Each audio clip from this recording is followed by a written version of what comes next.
7 avril 1994, aéroport de Memphis. Vario positif. Le train, s'il te plaît. L'équipage d'un DC-10 cargo de FedEx s'envole pour San José, en Californie. Les trois hommes ignorent qu'ils vont dans quelques minutes affronter une menace mortelle, Ah, merde! totalement imprévue dans les manuels et les procédures. Contrôle, urgence! Voici l'histoire du vol FedEx 705.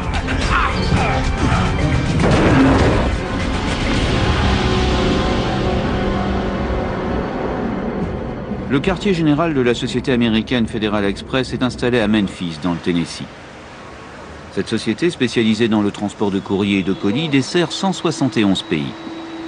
Chaque jour, une flotte de plus de 150 avions transporte 2 millions de colis dans le monde. Le 7 avril 1994, le vol 705 à destination de San José s'annonce sous les meilleurs auspices. Le vol pour San José a-t-il déjà un passager siège service? Aucun? Ok. À quelle heure faut-il se présenter? Auburn Calloway est un mécanicien navigant. Mais aujourd'hui, c'est en tant que passager qu'il désire embarquer à bord du vol 705. Les salariés de la société peuvent voyager gratuitement à bord des avions cargo. Pourtant, lorsque 3 heures plus tard, Andy Peterson, le mécanicien navigant du vol 705, monte à bord du DC-10, Andy Peterson. il est surpris de trouver à bord un autre mécanicien navigant en uniforme. J'ai d'abord pensé que, eh bien qu'à cause du planning, quelqu'un d'autre avait été mis sur le vol et qu'on se retrouvait maintenant avec 2 mécaniciens navigants. Alors je l'ai salué et je lui ai demandé s'il voyageait jusqu'à San José avec nous.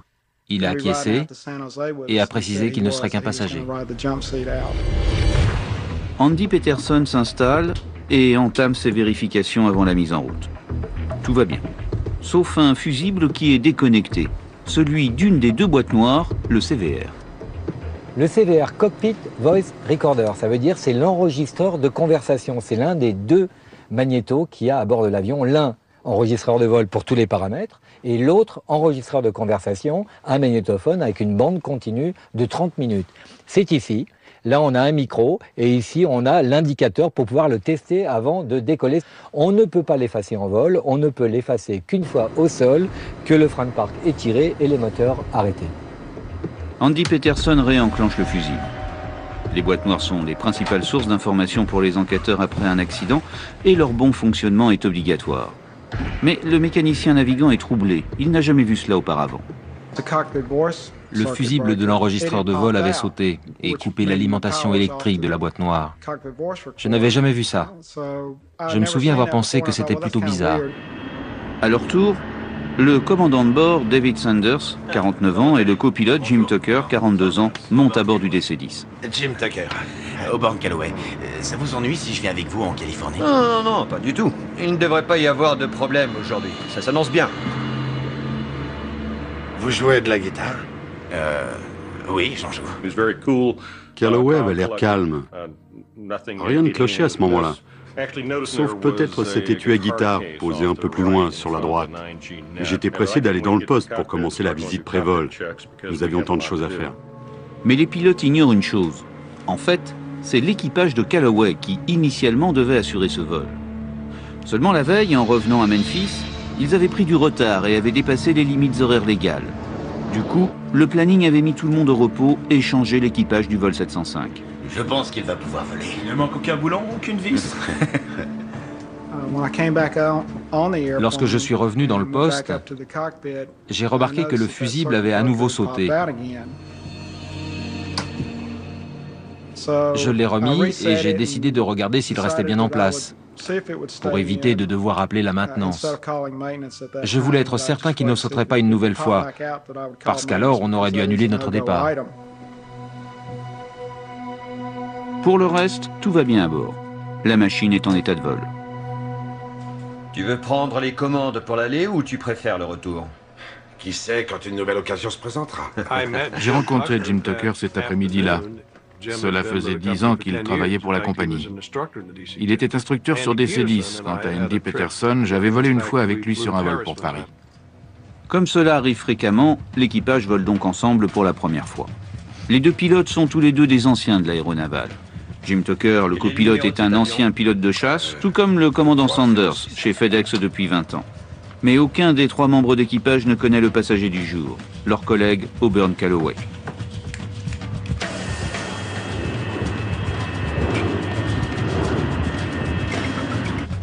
Express 705 autorisé au décollage, piste 27. Express 705 autorisé au décollage. Phare si vous les voulez. Je veux dire, montre de bord si vous les voulez. Les phares sont allumés. Un instant, je règle le compensateur. Ça va la checklist? C'est parfait, checklist décollage terminée. C'est ton avion. J'ai les commandes, allons-y avant qu'il ne change d'avis. Puissance affichée.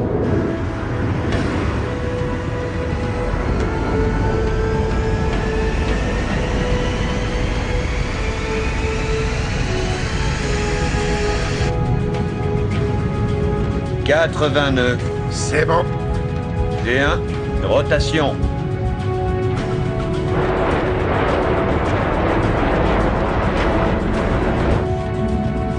Vario positif. Le train, s'il te plaît. À l'heure prévue, le vol 705 décolle de Memphis pour une rotation complète sur San José, en Californie. Au total, si tout va bien, une bonne dizaine d'heures de vol. Mais Auburn Calloway, lui, a un autre plan de vol, moins technique et plus machiavélique. L'homme est intellectuellement brillant. Et le changement de planning de dernière minute ne l'a pas découragé. À défaut d'être dans le cockpit comme prévu, il se contente pour l'instant d'être un simple passager. Un passager avec un étrange étui à guitare.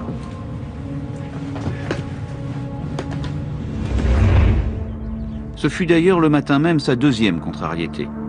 Initialement, il avait prévu de prendre son habituel bagage de cabine. Mais celui-ci n'était pas revenu à temps de réparation et il s'était rabattu sur son étui à guitare. Un bagage peu discret, mais en tant que personnel navigant de la compagnie, il savait que personne n'irait le contrôler.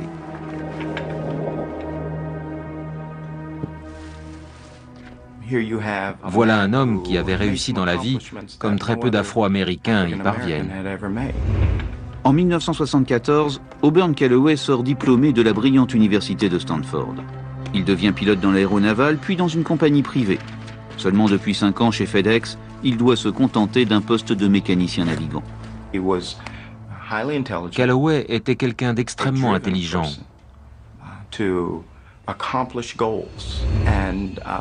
Il avait réussi et son avenir professionnel était des plus prometteurs. Il était marié, il avait une famille et des enfants. Bref, c'était l'image même du rêve américain, du rêve de la famille américaine.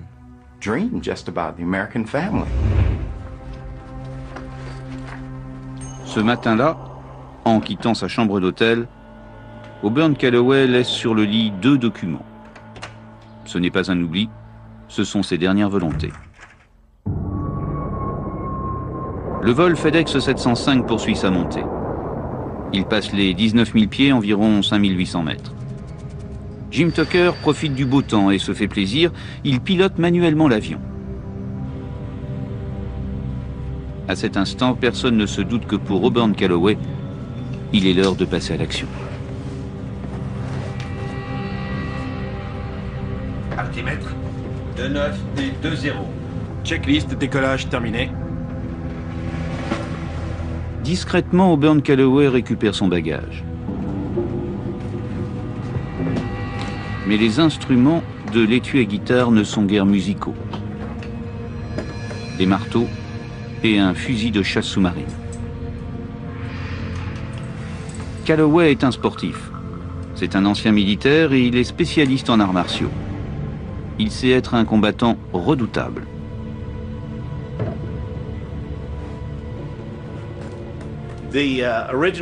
À l'origine, Calloway avait prévu de maîtriser les pilotes de son équipage, donc 2 autres personnes, dont l'une d'ailleurs était une femme de petite taille, alors que là, il avait face à lui 3 hommes plutôt costauds. Non, j'habite à Fisherville. Fisherville? Bel endroit. J'avais laissé la porte du cockpit ouverte. Je me suis rendu compte que Calloway pénétrait à l'intérieur. Je le voyais du coin de l'œil. Enfin, je ne voyais que son bras. Je me suis dit, tiens, il vient s'asseoir avec nous pour discuter.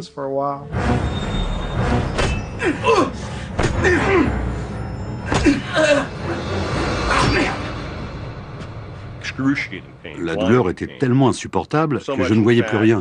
Je n'ai jamais perdu conscience de toute ma vie. Mais ce jour-là, pendant au moins 45 secondes, je suis tombé dans les pommes. Un coup sur la tête provoque ce que l'on appelle une commotion qui, en gros, ébranle le cerveau. Le choc est tel que les connexions électriques sont momentanément coupées. Le résultat peut être un simple étourdissement, mais cela peut aller jusqu'à une perte de conscience irréparable. Là, l'homme était conscient de ce qui se passait autour de lui, mais certains gestes lui étaient impossibles. J'étais penché en arrière, comme ça. Et je me souviens de lui passant au-dessus de moi et me regardant droit dans les yeux. Il a dû se dire en me voyant, « Bon, même si les lumières sont encore allumées, il n'y a plus personne à l'intérieur. Ce type est hors d'état de nuire, je passe au suivant. » L'équipage pris par totale surprise et sous le choc. Mon Dieu! Dieu tout-puissant! Tout ce que j'ai vu, c'est son visage et ses yeux. Et puis, un objet qui s'abattait sur moi. Je n'ai ressenti aucune émotion, aucune haine, aucune colère. J'ai juste compris qu'il y avait une menace dont j'ignorais la réelle nature. Parce que c'est totalement incongru de voir un membre d'équipage en uniforme attaquer d'autres pilotes. C'est, je crois, une vraie première dans l'histoire de l'aviation. Le mécanicien et le copilote sont sévèrement blessés, mais toujours vivants. Lève-toi. Attrape-le, mes cheveux. Attrape-le, mon sang. Calloway ressort quelques instants du poste pour aller chercher le fusil sous-marin. Quelques secondes de répit qui encouragent l'équipage à réagir.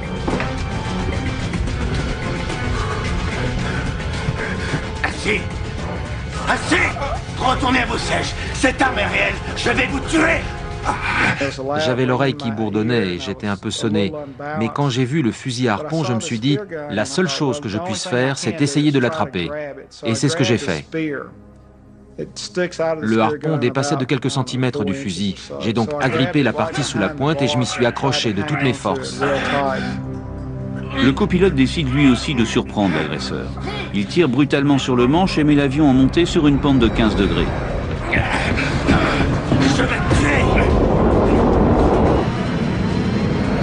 Conséquence, les trois hommes qui sont debout sont déséquilibrés et basculent vers le fond de la cabine.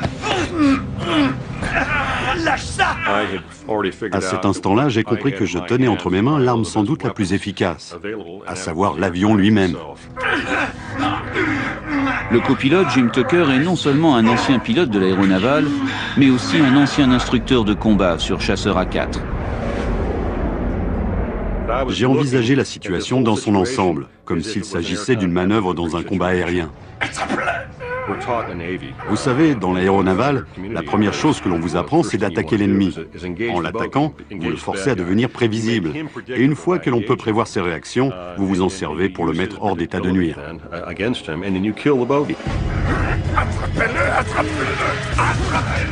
L'ancien pilote de chasse sait ce qu'il peut demander à son avion. Pour empêcher Calloway de revenir dans le poste, il entame une série de tonneaux impressionnants. Un avion de ligne, c'est avant tout un avion, donc ça pourrait faire de la voltige. D'ailleurs, il y a des avions aux essais, un 747, un DC-10, on les a vus faire des décrochages, des tonneaux. Il faut le faire à faible dose, mais c'est tout. Donc on peut l'amener dans des positions qui ne soient pas trop contraignantes, mais qui sont suffisantes pour déstabiliser quelqu'un qui est debout derrière et qui ne serait pas attaché. J'ai compris que je devais faire quelque chose d'extrêmement brutal, quelque chose auquel il ne s'attendait pas. Derrière, la bataille fait rage. Et même à 2 contre 1, le commandant et le mécanicien n'arrivent pas à prendre le dessus.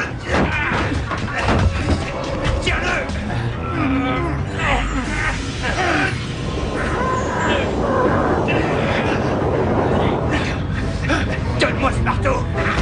Donne-moi ce marteau! Calloway se bat avec l'énergie du désespoir et commence à les épuiser. Le copilote, lui, fait ce qu'il peut et tente d'assurer ses figures périlleuses avec un avion qui n'est pas véritablement conçu pour la voltige. Attrape-le, Andy. Je tire l'avion. Pour amener l'avion presque sur le dos, j'ai d'abord entamé une chandelle, presque à la verticale. Je ne pouvais voler complètement sur le dos. Dans un avion de ligne, il n'y a pas de verrière au plafond permettant de voir l'extérieur. Donc sur le dos, vous perdez une bonne partie de vos références visuelles. Je me suis contenté d'amener l'avion à 140 degrés, une inclinaison qui me permettait de facilement garder en vue la ligne d'horizon.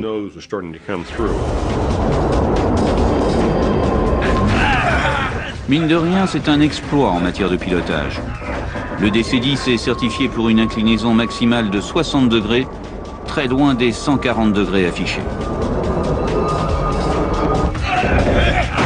La lutte se poursuit sur le plafond de la petite cabine. Et Calloway est vraiment en train de prendre l'avantage.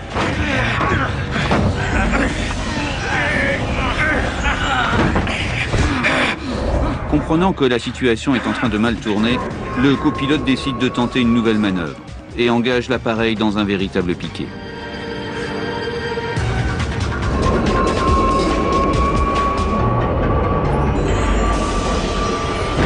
Les trois hommes sont plaqués par la gravité sur la paroi du fond de la cabine. Mais dans cette position, la vitesse augmente très vite et rapidement dépasse la vitesse maximale du DC-10, environ 800 km/h. Un avion est calculé pour une vitesse maximum d'utilisation. On appelle ça la VNE, Never Exceed Speed. Ça veut dire qu'au-delà de cette vitesse, on ne garantit plus l'intégralité de l'avion. On peut avoir les ailes qui se détachent. Ce qui s'est passé, c'est que le pilote, il part en piqué, il est venu en buter sur son instrument, qui est cette aiguille hachurée. Et puis de là, on ne sait pas à quelle vitesse il a été. Le pilote, probablement, ce jour-là, a battu le record du monde de vitesse sur DC-10. Largement au-dessus des 800 km/h, Jim Tucker ne connaîtra jamais sa vitesse réelle, car il est également au-dessus de la capacité de mesure de ses instruments. L'aiguille de l'anémomètre était embutée. Elle avait dépassé la ligne rouge et blanche. En théorie, on ne pouvait pas aller vite. En fait, l'avion continuait d'accélérer. On a commencé à entendre des sons inhabituels dans un avion de ligne, comme par exemple le bruit assourdissant du vent de plus en plus violent frappant le pare-brise. Le DC-10 frôle maintenant le mur du son. À une telle vitesse, la force exercée par l'air sur la structure devient énorme. La gouverne de profondeur commence à vibrer. L'avion est à la limite de la perte de contrôle.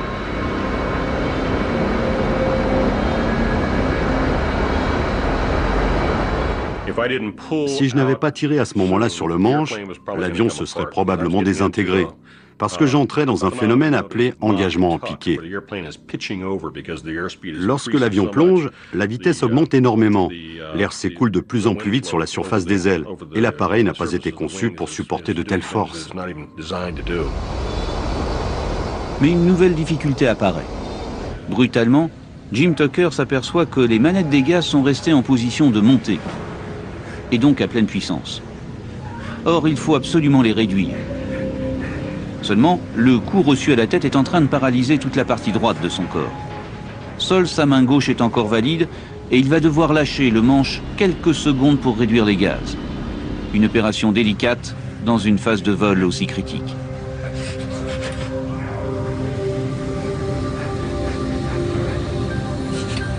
Malheureusement, malgré tous ses efforts, à l'arrière, c'est toujours Calloway qui a le dessus.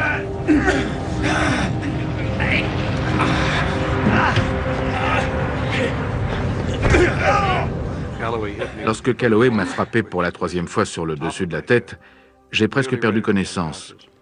J'ai commencé à m'évanouir au moment même où j'ai réalisé que nous allions peut-être tous mourir. Jim Tucker tire avec précaution sur le manche pour sortir l'avion du piqué. Les vibrations sur les gouvernes sont de plus en plus fortes. Des pièces commencent à lâcher, mais pour l'instant, rien de vital. La machine est solide et elle tient le coup. Et le pilote est un expert. Et sa stratégie va finir par payer. À l'occasion de cette brutale ressource, le commandant et le mécanicien navigant réussissent enfin à immobiliser leur agresseur.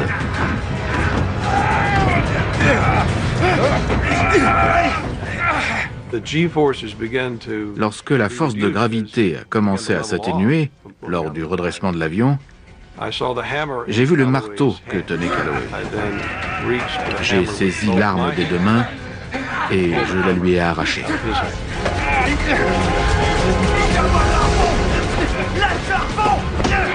Pour la première fois, le commandant pense avoir repris le contrôle de la situation. L'avion est revenu dans une position normale. Il s'est écoulé moins de 2 minutes depuis le début de l'attaque. Le copilote décide de lancer un appel de détresse à la radio. Contrôle, je suis en détresse, je suis en détresse. Au sol, l'appel est reçu par le contrôleur Kent Flashman. Contrôle, je suis en détresse. Avion en détresse, à vous. Avion en détresse, répétez. Je suis en détresse. Avion en détresse, répétez. Contrôle. Express 705, je suis blessé. Il y a une Tentative de détournement à bord. Donnez-moi un cap, s'il vous plaît. Retour sur Memphis. Express 705, cap 095, direct Memphis, ok? 095. direct Memphis. Préparez une ambulance. Et alertez l'aéroport. Memphis, vous êtes toujours avec moi? Affirmatif, 705, descendez et maintenez 10 000. Le contrôleur suppose que le pirate de l'air est armé et fait descendre l'avion à 10 000 pieds, environ 3 000 mètres. Si un coup de feu est tiré et qu'une balle transperce le fuselage, à cette altitude, elle n'entraînera pas de décompression explosive. Mais en l'air, la situation se dégrade une nouvelle fois. Le copilote entend de nouveau les hommes lutter à l'arrière. Il comprend que la partie est encore très loin d'être gagnée. Lâche le harpon! Je te dis de lâcher! Dites, n'arrêtez pas de me parler. Ok. Express 705, affirmatif. Si vous avez besoin d'une ambulance, on s'en occupe. Ah oui, on a besoin d'une ambulance. Et d'une intervention armée. Alertez l'équipe d'intervention. Il veut une intervention armée. Demander une intervention armée est la requête la plus sérieuse que puisse faire un équipage à un contrôleur. En gros, cela revient à demander dès l'atterrissage un assaut des forces armées. Le contrôle régional prévient la tour de Memphis.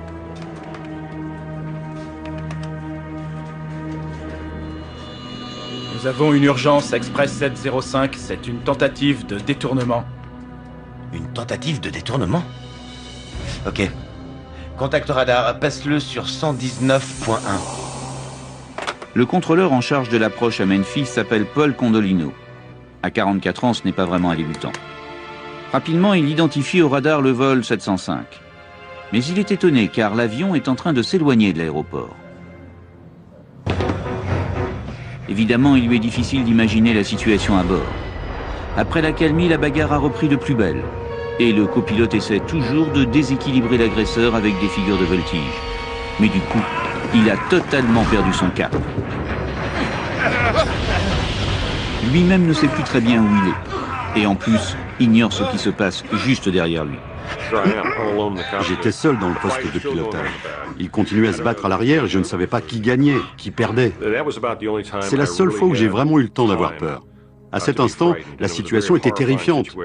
Penser que peut-être Calloway était en train d'avoir le dessus. Le deuxième assaut de Calloway est sur le point d'échouer. Il est blessé et presque immobilisé, reste qu'il est toujours dangereux, car il n'a pas encore lâché le fusil de chasse sous-marine. Soudain, la colère est montée en moi. Et lorsque je l'ai frappé, c'était avec l'intention de le blesser, de lui ôter toute capacité à combattre. Je ne voulais pas le tuer, mais le blesser suffisamment pour qu'il ne puisse plus combattre. Alors je lui ai balancé le marteau vraiment de toutes mes forces. Le coup porte, et cette fois l'homme est sonné. Branche le pilote automatique, viens ici! Le commandant hurle pour réclamer de l'aide au copilote. Mais pour l'instant, Jim Tucker est plutôt occupé. 05, contactez l'approche Memphis sur 119.1. Ils savent que c'est urgent. Demandons approche sur fréquence unique. Une approche sur fréquence unique reçue. Transmettons à 119.1. Mais pilote automatique, dépêche-toi, tiens, mets-toi ici! Comprenez bien que c'est probablement la demande la plus étrange qu'on ne m'ait jamais faite. Rendez-vous compte, j'étais tout seul dans le poste. Et puis pour moi, quitter les commandes et aller les aider à l'arrière signifiait tout d'abord me lever de mon siège. Et ça, je me suis rapidement rendu compte que c'était particulièrement difficile. Malgré une fracture au crâne et une partie droite de son corps paralysée, Jim Tucker enclenche le pilotage automatique et tente de se lever. Mais les paramètres de vol de l'avion ne sont pas assez stables pour permettre au pilotage automatique de prendre le relais. À cet instant donc, plus personne ne pilote l'appareil. 705, vous me recevez? Le contrôleur de l'approche essaie d'établir un contact radio avec le vol 705, mais évidemment n'obtient aucune réponse. Le radar indique que l'avion vire vers le nord, puis vers l'ouest, enfin vers le sud-ouest, s'éloignant de l'aéroport. Le silence radio est pesant. Personne ne sait ce qui se passe à bord. Quand je suis arrivé à l'arrière, c'était un spectacle hallucinant.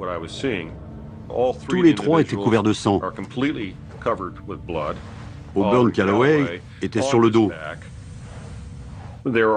Il y avait des papiers partout. Les fauteuils, qui ressemblent à ceux d'une compagnie aérienne commerciale normale, eh bien leur tissu était complètement déchiré. Il y avait des taches de sang sur le plafond. Des manteaux étaient tombés des placards. C'était un vrai carnage. Le commandant qui a enfin réussi à s'emparer du fusil sous-marin le tend à son copilote. Tu bouges, te tue. Si tu peux le contenir, je vais poser l'avion. Ok, monte et prends les... Et le commandant, moins grièvement blessé que Jim Tucker, décide de reprendre les commandes pour poser l'avion à Memphis. Il retourne dans le poste en prenant soin d'emmener avec lui les marteaux et le fusil sous-marin. Dans une situation d'urgence, l'appareil en théorie doit être piloté par le commandant de bord. J'étais un peu sonné par la lutte et bien sûr je n'avais aucune idée de notre cap et de notre position. Je ne savais pas non plus dans quel état était l'avion, mais visiblement il semblait tenir le coup. Le sang coulait à flots de ma tête, dans mes yeux. Je ne voyais plus rien de l'œil gauche. Je pensais que la lutte était terminée. J'avais frappé aussi fort que je pouvais Calloway à la tête 4 fois avec un gros marteau. Il semblait gravement blessé, il saignait abondamment et il avait cessé de se débattre. Le copilote lui aussi est grièvement blessé. Il n'a plus de sensation au niveau des mains. Le caillot de sang provoqué par le traumatisme crânien est en train de paralyser son activité cérébrale. Laissez-moi me lever! Laissez-moi me lever! Je me battrai plus! J'arrive plus à respirer! Auburn Calloway est maîtrisé mais toujours très agité. Même à deux, Jim Tucker et Andy Peterson ont du mal à le contenir. D'autant que leur propre force décline de minute en minute. Pour le commandant, il est urgent d'atterrir.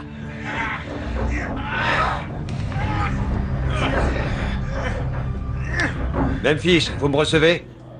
Vous êtes Express 705? Le 705, exact. Express 705 reçu. Memphis, je vous entends. Vous pouvez procéder directement sur Memphis si vous êtes en état, piste 09. Altimètre 30.29. Vous avez compris que nous sommes en détresse. Besoin de la sécurité à l'arrivée de l'avion, dès notre arrêt sur la piste. Dans la bagarre, le commandant a perdu ses lunettes. Et le sang qui lui coule dans les yeux le gêne considérablement. Il n'a pas vérifié son cap et en fait s'éloigne toujours de Memphis à près de 600 km/h en direction du sud-ouest. Reçu. Express 705, la situation est sous contrôle ou toujours en cours? Il semble qu'elle soit sous contrôle. Le contrôleur a un doute. Et si l'équipage était encore menacé et cherchait à tromper le pirate de l'air avec un cap erroné? Ce pourrait être une ruse. Express 705, pouvez-vous virer en direction de l'aéroport? Oui, donnez-moi un vecteur. Vecteur 100 Memphis. C'est le commandant qui a demandé un cap, donc cette fois le doute est levé. Nous virons en direction de l'aéroport. Pour l'instant, la situation à bord du DC-10 semble à peu près stabilisée. Le forcené est maîtrisé et l'avion en état de vol. Au sol, à Memphis, les équipes de secours se mettent en place. À cet instant, les secouristes savent peu de choses.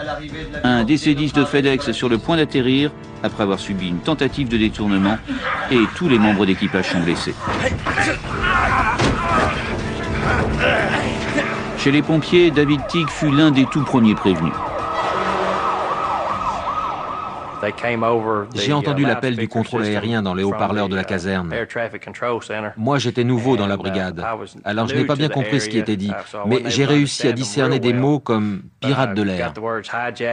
L'appel parlait aussi de détournement d'avion. On nous a tout de suite envoyés sur la piste où devait atterrir l'appareil.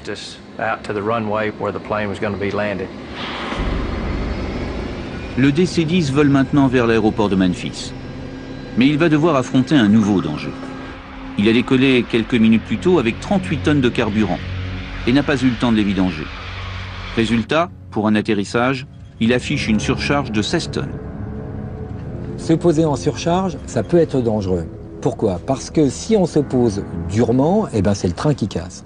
Si on se pose doucement, on est quand même à une vitesse excessive, parce que si on est lourd, il faut aller plus vite. Si on va plus vite, il faut une distance plus grande.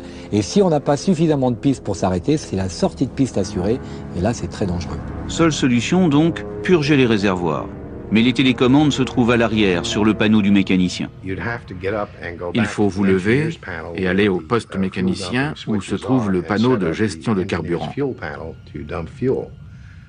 Il est donc virtuellement impossible pour le commandant de faire cette opération tout en pilotant l'appareil. À l'arrière, Calloway n'a pas encore dit son dernier mot et jette toute son énergie dans une ultime tentative. Malgré le poids du copilote et du mécanicien qui sont littéralement couchés sur lui, il réussit à se traîner jusqu'à un fauteuil en espérant pouvoir s'en servir pour se redresser et reprendre davantage. Il essayait de m'enfoncer ses pouces dans les yeux. Il faisait son possible pour nous désolidariser, Andy et moi. Parce que nous, à deux, on pouvait le maîtriser. Et dans un combat seul à seul, sûr, il nous battait. C'était donc une lutte contre la montre. Plus le temps passait, plus il reprenait des forces et plus nous en perdions. Si jamais il retournait dans le cockpit, c'était fini pour nous. Il fallait absolument le retenir par n'importe quel moyen et l'empêcher de retourner dans le poste de pilotage. À l'approche des 7000 pieds, la lutte à l'arrière a repris de plus belle.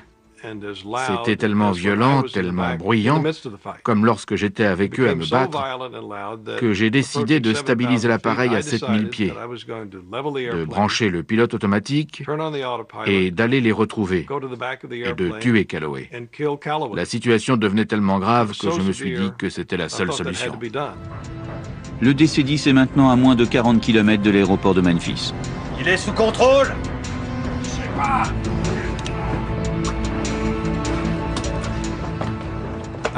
Au moment où j'ai débouclé ma ceinture pour me lever de mon siège et me rendre à l'arrière de l'avion, Jim Tucker m'a dit « David, je crois qu'on l'a maîtrisé maintenant. » Je lui ai dit « Tu es sûr ?»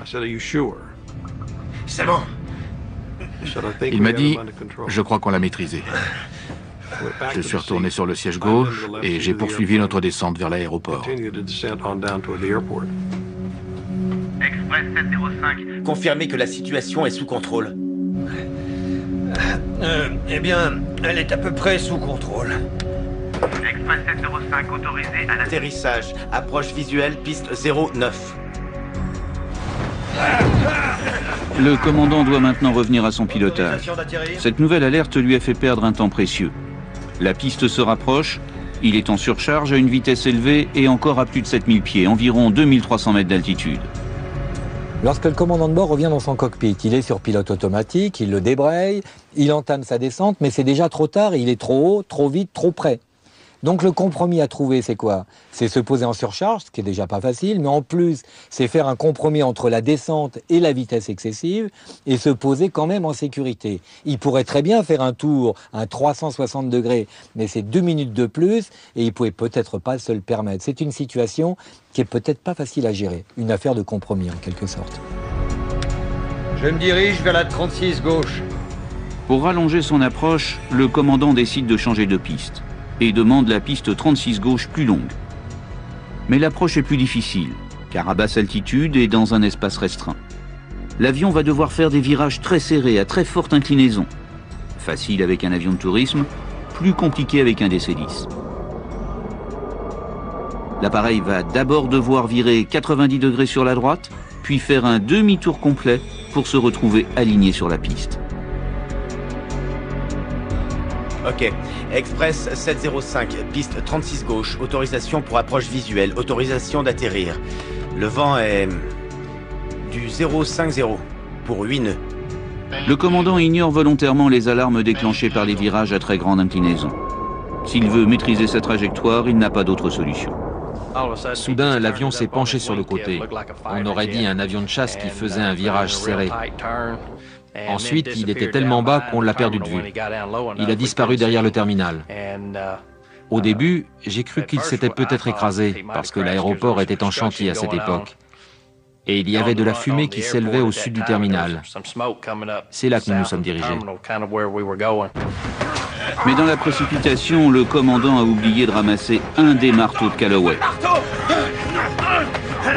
Le forcené sait qu'il s'agit là de sa toute dernière chance. L'avion a déjà viré à droite et vole en vent arrière en parallèle avec la piste 36. Dans quelques minutes, il sera au sol. L'avion se trouvait alors probablement à une centaine de mètres au-dessus du sol. Les manettes de gaz étaient au ralenti. Elles étaient dans cette position depuis que j'avais quitté les 7000 pieds. Ce régime moteur est tout à fait inhabituel à l'atterrissage pour un gros porteur. Généralement, on affiche une puissance importante.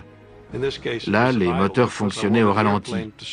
Je voulais absolument casser la vitesse de l'avion pour ne pas dépasser les limites du train d'atterrissage et des volets et atterrir en dessous de 360 km/h. Même avec le train et les volets sortis, l'appareil conserve une vitesse trop élevée. La piste mesure 2800 mètres, 900 mètres de plus qu'il n'en faut en temps normal à un DC-10 pour s'arrêter. Mais l'avion est non seulement trop rapide, mais en plus, il est en surcharge. Les 2800 mètres risquent d'être courts.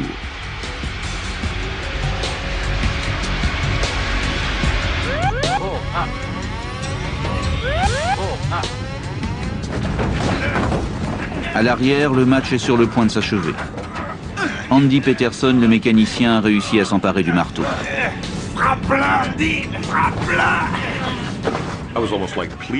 J'étais là à le supplier. Je lui ai dit, Andy, tu sais, tu dois le frapper, il veut notre peau. Je crois que je lui ai répondu d'un regard vide qui signifiait « Qu'es-tu en train de me dire ?» Il m'a regardé très durement, comme un père regarderait son fils. Il m'ordonnait d'agir. Puis il m'a dit « Frappe-le ». Frappe-la! Frappe-la, sinon il va nous tuer!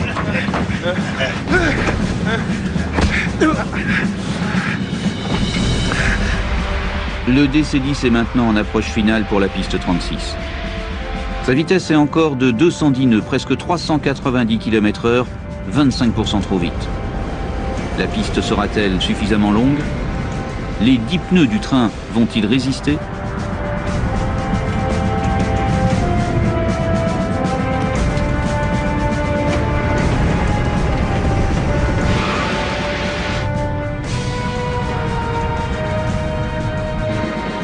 Finalement, le commandant Sanders arrête sa machine à 300 mètres du bout de la piste.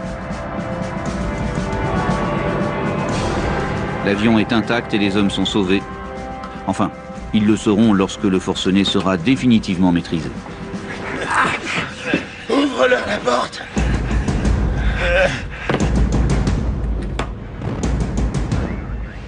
Les toboggans de secours sont recouverts d'une poudre qui ressemble à du talc. C'est pour éviter qu'ils ne restent collés au moment de leur déploiement. En revanche, si on veut les escalader, cela rend la chose plus difficile. Des policiers et des pompiers ont essayé de grimper. Le premier à réussir était un pompier. Alors je me suis penché et je l'ai aidé à monter à bord. Où est le pirate? C'est lui, là. Il y avait du sang partout, sur le sol, sur le plafond. Les sièges à l'avant, eux aussi, étaient maculés. Vous avez des menottes? Non.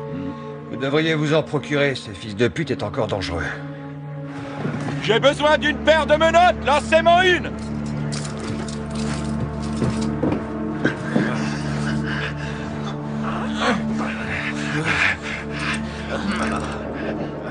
Appuyez là, au milieu de la chaîne. Non! Retirez votre pied de là! Vous me faites mal!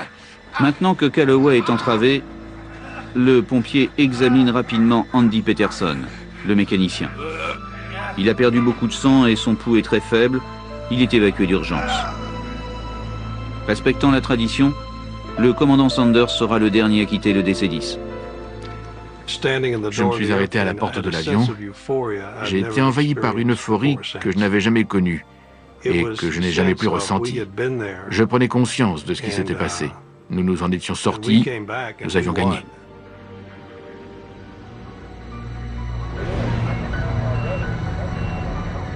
Sitôt descendu, David Sanders est évacué avec le copilote en ambulance vers l'hôpital de Memphis. Le commandant est le moins blessé des trois et s'aperçoit durant le trajet de la gravité des blessures de son copilote évacué sur une civière. Quant à Auburn Calloway, lui aussi va arriver aux mêmes urgences sur un brancard, mais menotté et entouré d'un cordon de policiers. Reste maintenant à comprendre le mobile de cet homme et de son acharnement contre l'équipage du vol 705. Rapidement, les enquêteurs commencent à reconstituer l'histoire agitée d'Auburn Calloway. Divorcé en 1990, l'homme continue à subvenir aux besoins financiers de son ex-femme et de leurs 2 enfants. Le bien-être de ses enfants lui importait beaucoup. Il ne voulait pas qu'ils aient à vivre une enfance identique à la sienne.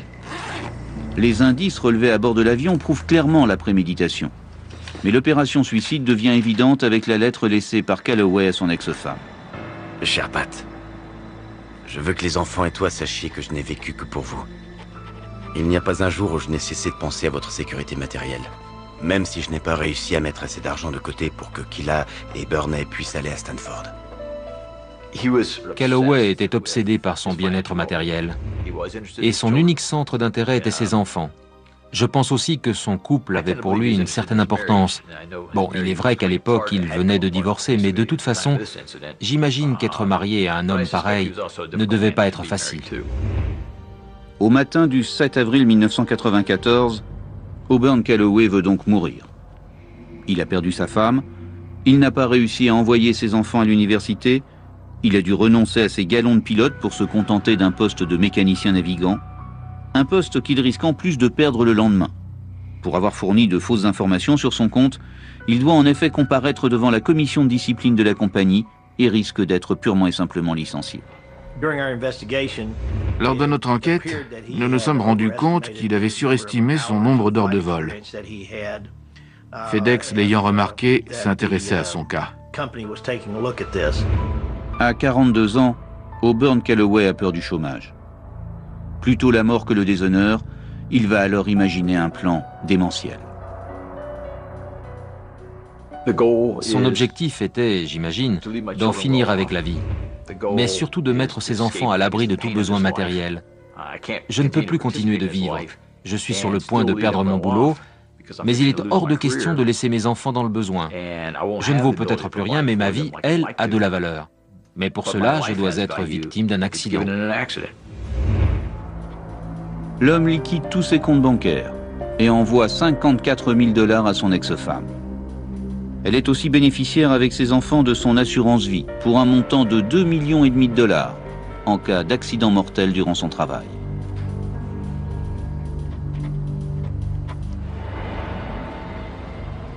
Je préfère choisir la date, la période, l'endroit et la manière de mourir. J'ai décidé, il y a un certain temps, que la prochaine fois que ma sécurité et mon avenir seraient menacés, le temps serait venu pour moi de partir. Partir en beauté, victime d'un accident et laisser derrière lui une famille aux revenus assurés. Il lui suffit de s'emparer en vol d'un avion de FedEx et de l'écraser pour faire croire à un accident. Mais pour cela, il doit neutraliser l'équipage.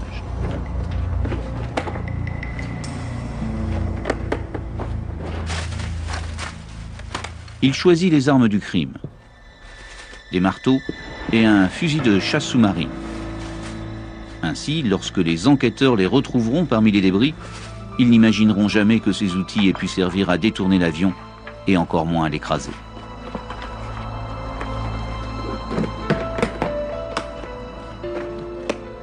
Après l'accident, à l'autopsie des corps, il aurait été impossible de voir la différence entre les blessures infligées par les marteaux et les dégâts causés par le crash lui-même. Auburn avait passé sa dernière semaine avant l'accident à se préparer à mourir et à mettre de l'ordre dans ses affaires. Il était même allé récemment chez son notaire pour modifier son testament.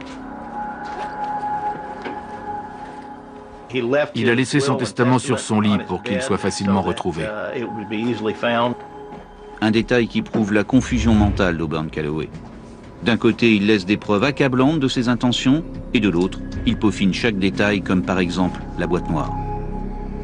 Pour faire croire à un accident en arrivant à bord, c'est lui qui déconnecte le fusible du CVR, l'enregistreur de conversation dans le poste de pilotage. Il manque aucune vis, ce caboulon? Je pense qu'il va pouvoir voler. Et si jamais le mécanicien navigant s'en aperçoit et le remet, Calloway a une autre solution. Une fois les 3 hommes tués, il lui suffira de voler 30 minutes avant d'écraser l'avion pour effacer les preuves. La bande sans fin des enregistreurs s'efface toutes les 30 minutes.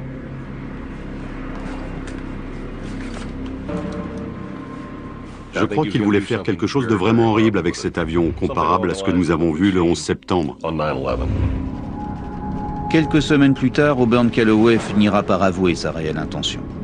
S'il avait réussi à s'emparer du DC-10, il aurait jeté l'avion et ses 38 tonnes de kérosène sur le siège de FedEx. Cette compagnie qui depuis 5 ans le maintenait à un poste de mécanicien navigant. Un poste indigne pour un pilote comme lui. Auburn Calloway voulait tout simplement se venger de FedEx. Et la compagnie n'aurait jamais connu les raisons précises du crash.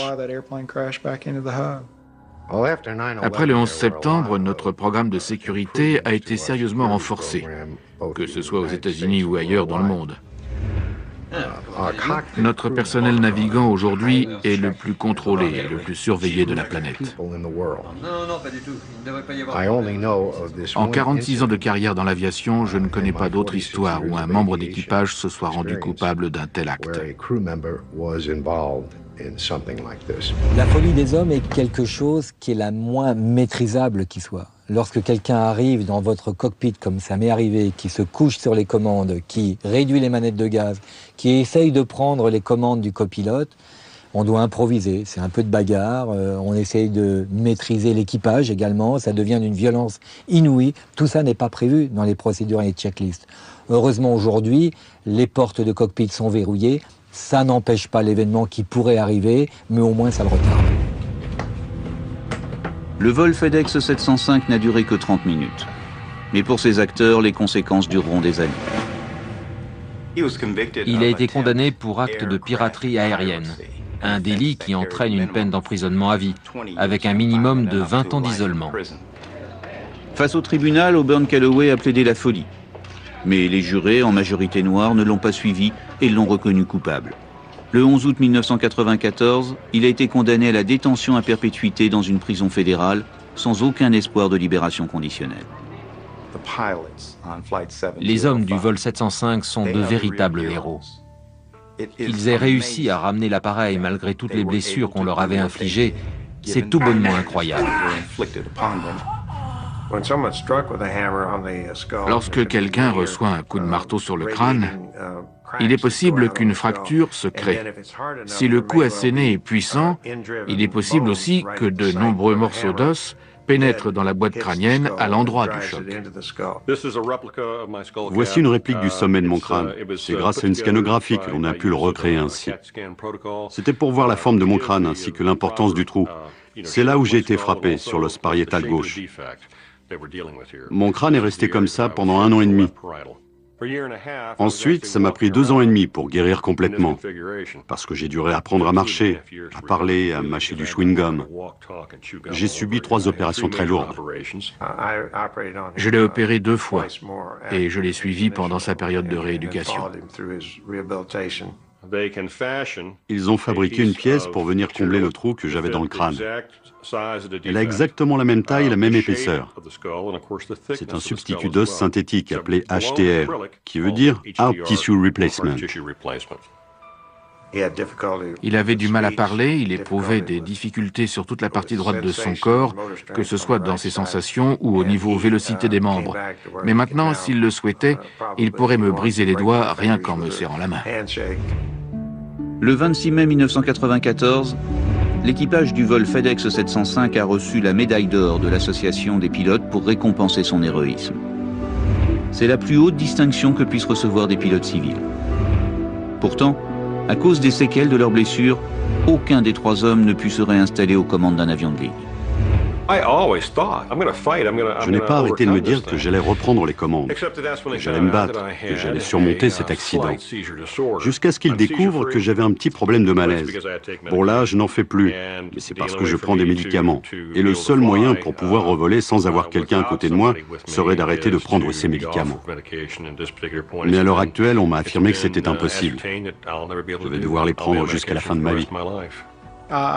Piloter me manque. Chaque fois que je vois un avion passer au-dessus de moi, je me demande où il va. Alors tout ça me manque. Mais vous savez, j'apprécie le fait d'être toujours en vie et de pouvoir être avec ma famille. Vous savez, ce lien entre pilotes, ce que l'on fait tous ensemble dans un appareil et en dehors de l'appareil, tout ça me manque. Ça me manque terriblement.